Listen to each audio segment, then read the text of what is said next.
Em cada passo que eu pegar de Israel, cada irmão leva isso para a sua vida particular. Para que fim Deus escolheu o povo de Israel? Para que fim? É só mesmo porque sentiu a dor e lhes levou? Não. A resposta está em Salmos 78. Para quê? Para que depositassem sua confiança no Senhor e não se esquecessem das suas obras e guardassem os seus mandamentos.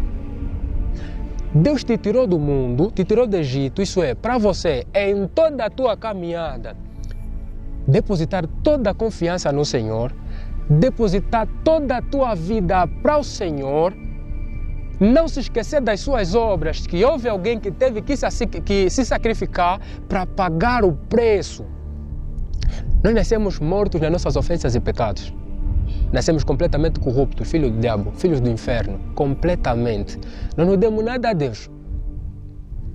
Mas Deus nos demonstrou graça, demonstrou amor, nos tira do Egito e nos mostra um lugar melhor para a gente viver. Isso é para a libertação do pecado, da culpa.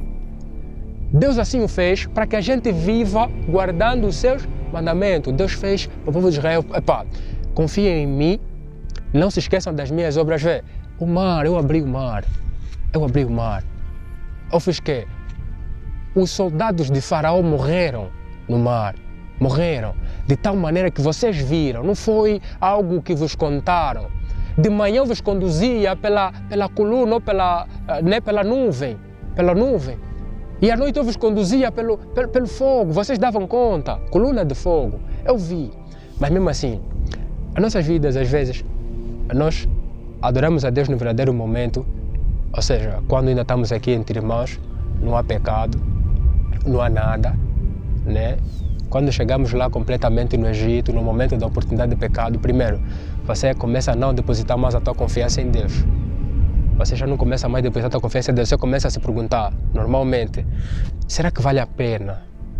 Será que vale a pena servir o mandamento de Deus? Será que vale a pena depositar toda a confiança de Deus?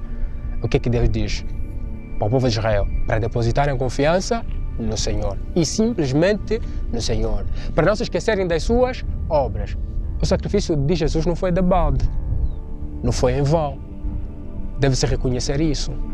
Obra de Deus. O povo de Israel devia ter que reconhecer o que Deus fez.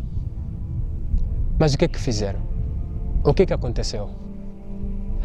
No Salmos capítulo 78, no versículo 10, fala assim, que eles se esqueceram do mandamento de Deus, assim como seus pais se esqueceram do mandamento de Deus.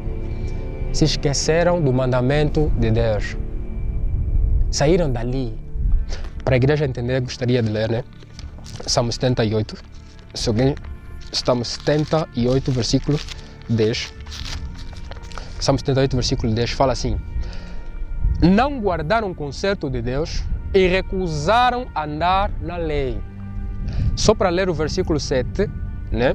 Fala assim, para que pusessem em Deus a sua esperança e se não esquecessem das obras de Deus, mas guardassem os seus mandamentos. Esse era o objetivo, esse era o fim principal que Deus escolheu o povo de Israel, que depositassem sua confiança em Deus, que não esquecessem das suas obras e que guardassem os seus mandamentos. No versículo 10 nos vai mostrar que não guardaram o conceito de Deus e recusaram andar na sua lei, não guardaram o mandamento de Deus, não guardaram o mandamento de Deus e se esqueceram das suas obras e das maravilhas que lhes fizera ver. Se esqueceram. Uma vez que você se esquece das maravilhas de Deus, sim, é propenso você também começar a perder a esperança essa que Ele disse aqui para você ter. Uma vez que você perde a esperança, você já não mais guarda os mandamentos de Deus. Você segue um cristianismo que você nem sabe quando é que Jesus Cristo vai voltar, quando é que o mundo vai acabar, quando você não sabe. Jesus disse aquele dia, ninguém sabe, nem hora, ninguém sabe. Você vive um cristianismo, você pensa, 2 anos de cristianismo, 3 anos de cristianismo, muita luta, está duro aqui, está duro. Chega um momento em que você começa a se esquecer do mandamento de Deus. Você começa a se esquecer da palavra de Deus, começa a perder esperança. Será que a Bíblia que eu estou a ler, será que é mesmo verdadeira? Será que também não houve transformação? Será que na igreja em que eu congrego, será que também não tem embora uma falsa interpretação? Será? Será que o cristianismo verdadeiro que tu vive mesmo é esse? Será? Você começa depois isso para começar a te baixar a tua fé. De tal maneira baixar a tua fé. Você já não vai depositar confiança no Senhor, você não vai guardar seus mandamentos e você recusa. O povo de Israel fez isso. Mesmo lhe tirando do Egito. Eles tiraram lá. Onde Deus sentiu, onde Deus viu como o povo está a sofrer, acredito que não era boa coisa. Acredito que não era mesmo boa coisa. Mas o que o povo fez? Reclamando, se esquecendo do mandamento completamente de Deus. E quando se rebelaram, o que aconteceu? Eles se rebelaram, eles não guardaram os mandamentos de Deus. E quando se rebelaram, o que aconteceu? Né? Deus teve misericórdia. Misericórdia. Outra coisa, vê só como é que Deus...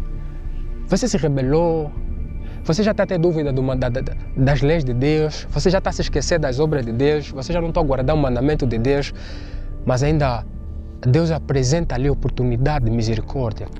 Vamos lá, alguém pode abrir 2 Reis 13. 2 Reis 13, 22 a 23. 2 Reis. Azael, rei da Síria, oprimiu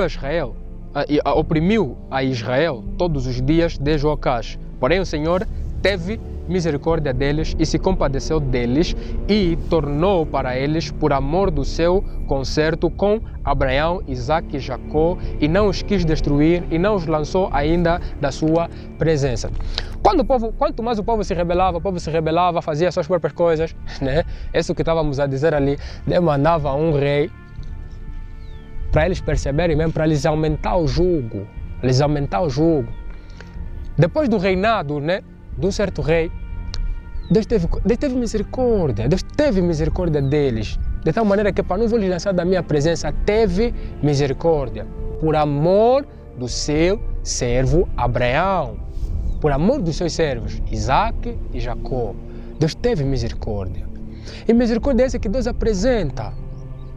Cada dia após dia você peca, Deus não te lança fora. Mas mesmo assim, ainda alguns vão perdendo a fé. Quantos pecados a gente tem cometido dia após dia, mas a gente vai perdendo a fé, a gente vai se esquivando do mandamento de Deus. Quantos que estiveram conosco que se afastaram, foram-se embora, decidiram recusar o caminho da verdade e andaram nos seus próprios discursos. Assim como diz Paulo em Romanos 1, né? Mesmo tendo conhecido a Deus, não o glorificaram como Deus, não lhe deram graças, não guardaram a sua lei, mas antes nos seus próprios discursos se desvaneceram, pelo que Deus os entregou. Assim Deus fez com Israel, jugo, aumentou o jugo, escravidão e tudo mais. Só que depois Deus teve misericórdia. Deus teve que? Misericórdia. E essa misericórdia de Deus é de tal maneira que você começa a entender que o caminho que você está a seguir não tem nada. Vê, entro no pecado, sou a morte. Entro na justiça, a vida. Afinal, o que aproveita? O povo de Israel não guardava o mandamento de Deus como tal. Era assim, fazem um bocado, depois reclamam, depois vão para o pecado, depois vem um rei, lhes aumenta o jugo, depois vem um, restaura tudo. Por causa de não guardar os mandamentos de Deus. Hoje lemos um provérbio que, né, por causa do pecado do povo, o que acontece? Por causa do pecado do povo, o que acontece? Provérbios 28:2, lemos uma coisa assim? Ninguém se lembra? Assim. Por quê? Por causa do pecado do povo? Pois. Por causa do pecado do povo, os líderes não governam bem. Por causa do pecado do povo. O povo de Israel, corrupto, cada vez mais ímpio, né? Aparece ali um rei que mete as suas estátuas, vamos adorar, se esquecem do mandamento de Deus, matam os profetas, não ouvem a palavra de Deus. Não ouvem. Mas houve misericórdia. Deus não lhes tirou da sua presença. Eles foram ingratos com Deus.